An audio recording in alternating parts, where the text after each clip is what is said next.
Hey guys, with composite functions, the first thing we want to do is take our random shape and divide it into shapes that we do know.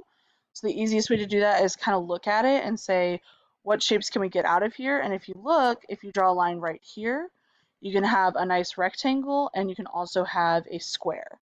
And so what we want to do is find the area of the rectangle and find the area of the square. So we're looking for what both of these areas are.